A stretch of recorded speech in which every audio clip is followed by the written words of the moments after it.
Valve just dropped some major gaming news, and this time it's hardware. Not just a single device either. In fact, they're expanding the entire Steam ecosystem. We're talking a brand new console, a next-gen VR standalone headset, and a fully redesigned controller that tries to solve pretty much every problem there is. We're gonna quickly be breaking down everything that was announced, but I'll be doing more in-depth videos of each one as more information comes out on the channel, so be sure to subscribe to not miss out on that. But let's get things rolling with the Steam Machine.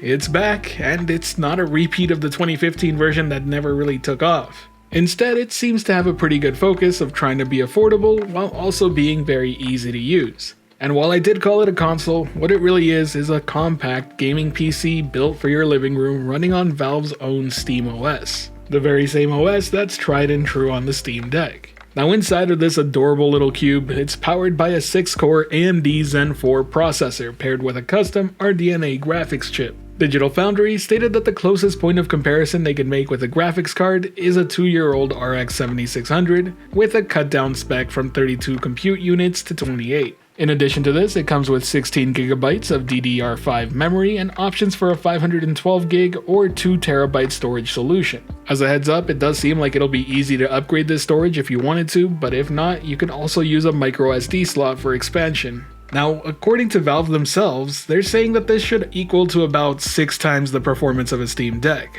which does make sense since it's using full desktop hardware. Now the cool thing is that it's still relatively small sized, after all it's designed to sit under your TV like a console. But make no mistake, it's still a fully featured PC, meaning you can access your Steam library, install apps, and even switch the operating system if you really want to. All in all, a pretty interesting package and one that I think is much more focused than their first attempt at the Steam machines way back when. Now when it comes to pricing, no info, and it's not expected to be out until early 2026, whatever that means. My best guess is that this will probably sit around the price of a Series S. That's where it's competing power-wise, and I wouldn't be shocked if they even undercut it a bit. One thing I will mention though is that Valve seems to be calling this a 4K 60fps box. I don't really see that being the case for the latest AAA titles, but there'll definitely be games where it can hit that mark, especially with FSR 3, but the real hope here is that they somehow manage to get FSR 4 running on this for even better performance. Anyhow, if you've ever wanted the simplicity of a console with the freedom of a PC, this is Valve's second attempt at that, and it seems much more refined. Now, let's take a look at the headset, and as you can see, it looks a little bit familiar. This is the Steam Frame, an all-in-one headset that really seems to be targeting the Quest market.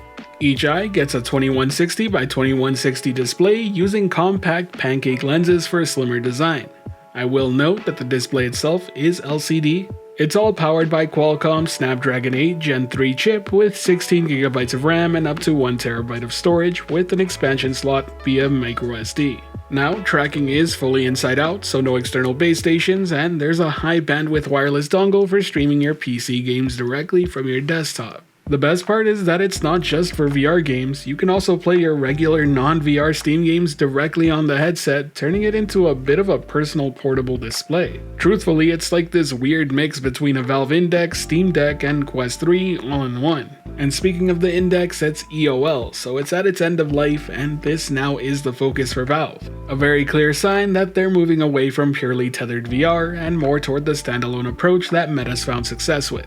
Much like the Steam Machine, there's no pricing as of now, and it's also set for release early 2026. Now let's move on to another piece of hardware that Valve has taken a swing at in the past, and that's the Steam controller. This time, it's got a full-on redesign and it looks like they've listened to player feedback.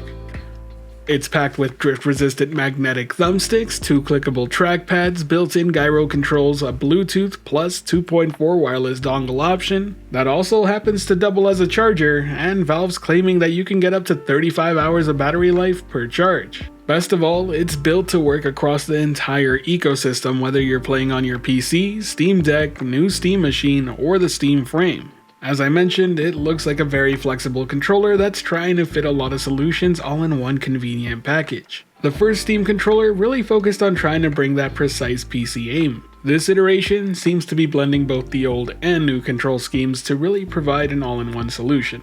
So what's this all mean? With these 3 products plus the Steam Deck, it seems clear that Valve's trying to build a connected hardware family here. I mean, just look at it. You got the Steam Deck, a great handheld device, the Steam Machine for living room and desktop play, the Steam Frame for immersive VR experiences, and a shared controller that helps tie them all together, all while staying within the Steam ecosystem. To me, this is a really big step up for Valve. They're giving PC players the freedom across pretty much every form factor there is. I'd argue that it's pretty ambitious of them to release all this hardware at once, but if they can nail down the pricing and the performance, I actually think this could be a huge win. I'm personally excited and I will be picking these devices up. I'll also be following along with any news and developments, so subscribe and stay tuned to the channel to keep up with all that. But I'd love to know your thoughts. What do you think of the frame, the Steam Machine, or the new controller? Let me know down in the comment section below. I'll be sure to make follow-up videos on each of these devices more in depth. But for now, that's all. If you enjoyed the video, hit the like button, subscribe if you want more. And as always, this has been CruiserBase, wishing you a great day, and until next time, take care.